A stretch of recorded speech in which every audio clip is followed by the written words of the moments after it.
We're with Jenni Lyn from the great Della Band, and we're at the Joe Val Festival, and we just sat through a great workshop. And we're going to ask you a few questions, and thanks for the time to speak with us. Really appreciate it. My pleasure. And I wanted to ask you, starting out, how did you make the transition that so many people look to do, starting out as a bluegrass fan and now in a world-renowned, fantastic band, Della May? It's been a long time coming. I've been going to Bluegrass Festival since I was a little girl, and I played in a family band. And when I was 18, I moved a couple hours away from home to join another bluegrass band, and moved to Nashville a few years later. And it's all stepping stones and a progress that didn't happen super quickly, but the things that I've gotten to do with Della May and the travel and the festivals and the people we've met have all just blown my mind and surpassed any dream I could have had. Well, when you were younger and you're playing your mandolin, to get to the level of expertise that you are at, you must have practiced tremendously. When you do practice, what was it? Was there anything particular? Was it like scales that you just sit around playing? Yeah. I practiced a lot of scales. I practiced fiddle tunes. I practiced songs that I would get inspired to learn after a bluegrass festival. I think most of the times that I was the most inspired looking back was after a bluegrass festival, staying up late jamming with people that were better than I was and wanting to be as good as they were.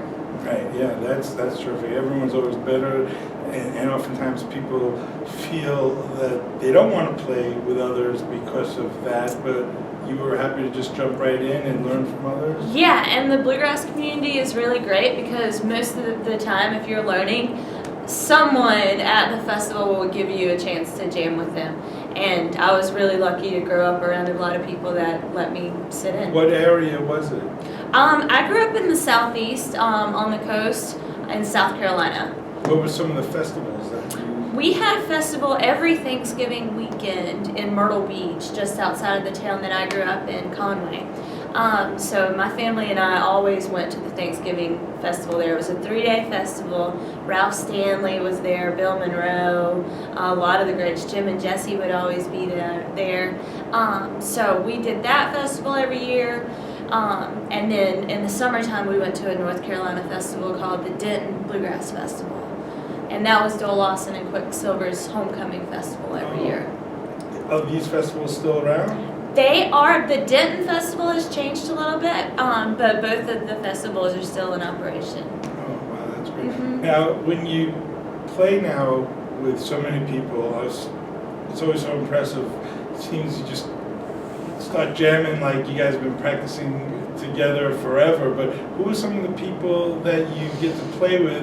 You just played with Jim Lauderdale. That was a whole lot of fun. Yeah, I pinch myself when I get to play with people like Jim Lauderdale because he's done so much and worked with so many of the legends and heroes, and he's a hero in his own right and a wonderful songwriter, a great entertainer. I pinch myself when I get to play music with him. And last weekend I was in Montana with Della May, and we got to be on stage with the Traveling McCurrys, and standing next to Ronnie McCurry, it was just really mind-blowing, and really it's just a great opportunity. Every time it happens I have to pinch myself. I imagine he's definitely someone that you watched playing and he's wanted to emulate. Yeah, he's one of the best, and it's, he's great. Yeah, who else are some of the people that you look at and love their playing and took a little of that to help you to make yourself better? I listen to a lot of Adam Steffi. I listen to a lot of Dan Tominski's mandolin playing. He's more known now as a singer and guitar player with Alison Krauss, but when he was playing mandolin in the Lonesome River Band, I still listen to those solos and the rhythm stuff that he played on mandolin and get really inspired. Oh, that's terrific. Tell me about your mandolin that you have right now. This is a brand new one. I got it in September of last year, and a guy from Georgia named Randy Wood made this mandolin. I've known Randy for a long time, and we've been pals for a long time, and I'm really happy to finally have one of his mandolins. I've got a radius fingerboard on it, which is something that's new to me, and I like it. It's very subtle, but I like it. It plays, this mandolin almost plays itself. Well, the pick is pretty interesting. That's a pretty large pick, considering. Yeah, I use a pretty large pick. I haven't always used a pick this size, but I like it covers a lot of territory. So I'm a fan of the blue chip picks as well. Well, you know, I'm real interested to hear about you have your own band. Mm-hmm. Tell us about that. Besides Della May, you've been touring and. Yeah, we had our festival debut with Jenni Lyn and the Palmetto Bluegrass Band here at Joe Val this Friday night. And I'm getting to play with some of my favorite musicians, Kyle Tuttle. For the record, they're sitting right off to the side, not in the camera's range right now, but okay. They're here with, a couple of them are here. Kyle Tuttle plays the banjo, Laura Orshaw is playing fiddle and singing. Tony White plays guitar, who I've known for a long time. He's one of my favorite guitar players and a good friend. And then we've got Josh Dayton from Woods Hole, Massachusetts, playing bass with us, and he's one of the best. Are you coming out with some albums soon or CD? We want to, you know, as soon as we get the opportunity and the time to go into the studio, we're going to make an album, and hopefully it's sooner than later. We want to get something out this year. Right. I know. We're not going to have this on our site in time, but I know you're going to play in Cambridge tomorrow or Tuesday. Tuesday night. Tuesday. Yeah. Are there other shows or? We don't have anything on the books for Palmetto Band right now, but hopefully that'll all be changed really soon. Is there a website that people would find JenniLynGardner.com. Okay. Yeah, all of our dates will be there. I've got Della May dates there, my solo projects and duo projects, and yeah, it's all there. Well, everyone's interested to hear anything new with Della May that you want to discuss. Any new projects? Touring?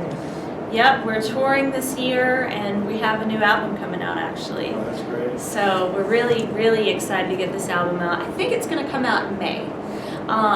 The time of the album coming out is always changing on us right now because it's on Rounder record label, and we just want to make sure the timing's perfect. But it looks like it'll be out in May, on May 12th.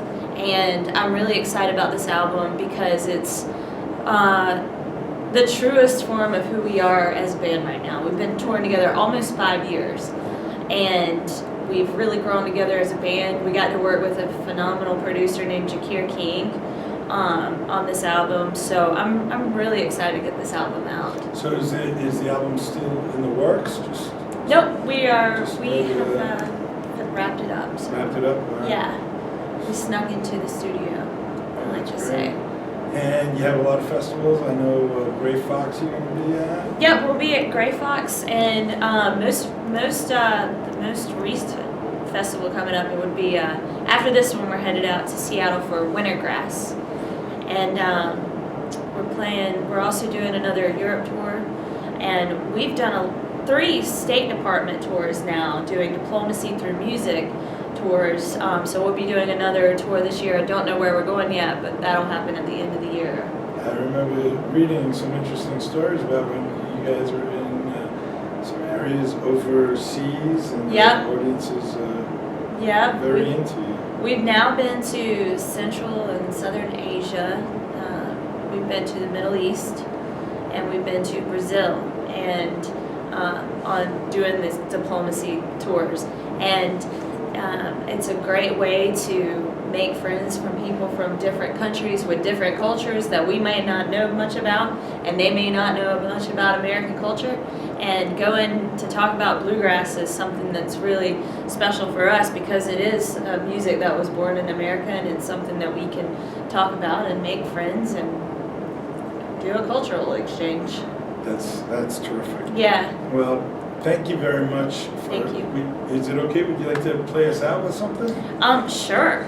I'll play a little Bluegrass Stomp, a Velvet Road tune that we that'd be opened great. our workshop with. It's on my mind this morning. Excellent.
Backstage View. Thank you very much. Thank you too.